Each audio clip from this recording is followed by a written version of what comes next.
கள்ளக்குறிச்சி சென்ற விஜய், நாட்டுக்காக நெஞ்சில குண்டு வாங்கியிருக்காங்க பாவம். பிரபலம் கமெண்ட். ஒட்டுமொத்த தமிழ்நாடும் பதற்றமாக ஒரு விஷயத்தை பற்றி விவாதித்துக் கொண்டு உள்ளது என்றால் அது கள்ளக்குறிச்சி விஷச்சாராய மரணங்கள் தொடர்பாகத்தான்.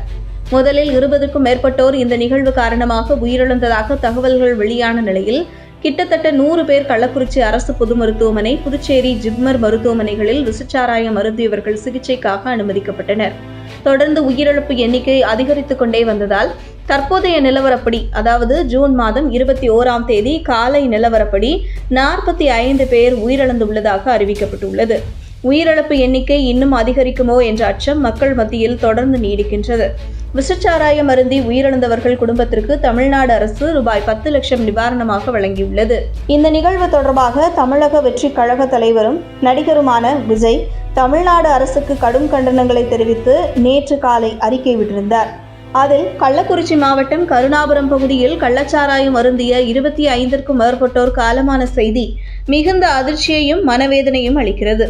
உயிரிழந்தவர்களின் குடும்பத்தினருக்கு எனது ஆழ்ந்த அனுதாபங்களை தெரிவித்துக் கொள்வதோடு, உடல்நலம் பாதிக்கப்பட்டு சிகிச்சை பெற்று வருபவர்கள் விரைவில் முழு உடல்நலம் பெற இறைவனை பிரார்த்திக்கிறேன். கடந்த ஆண்டு இதே நிகழ்வு காரணமாக பல உயிர்களை இழந்த இந்த துயரத்திலிருந்து இன்னும் முழுமையாக மீளாத நிலையில் மீண்டும் இப்படி ஒரு சம்பவம் நிகழ்ந்திருப்பது அரசு நிர்வாகத்தின் அலட்சியத்தையே காட்டுகிறது. இதுபோன்ற சம்பவங்கள் நிகழாத வண்ணம் இனிமேலாவது தமிழக அரசு கடுமையான முன்னெச்சரிக்கை நடவடிக்கைகளை மேற்கொண்டு தடுக்க வேண்டும் என்று வலியுறுத்தி கேட்டுக்கொள்கிறேன் என குறிப்பிட்டிருந்தார். அதன் பின்னர் நேற்று மாலை கள்ளக்குறிச்சி அரசு மருத்துவமனையில் அனுமதிக்கப்பட்டிருந்த விஷச்சாராயம் அருந்தியவர்களை நேரில் சந்தித்து நலம் விசாரிக்க சென்றார். இது தொடர்பாக புகைப்படங்களும் வீடியோக்களும் இணையத்தில் வேகமாக பரவியது. மேலும் தமிழில் செயல்பட்டு வரும் பல்வேறு ஊடகத்தினரும் செய்தியாக்கினர். விஜய் கள்ளக்குறிச்சி சென்று பாதிக்கப்பட்ட மக்களை சந்தித்த நிகழ்வையொட்டி செய்தி ஒன்றில் செய்தி வாசிப்பாளரும் சின்னத்திரை நடிகையுமான அனிதா சம்பத் கடுமையாக விமர்சித்து கமெண்ட் செய்துள்ளார்.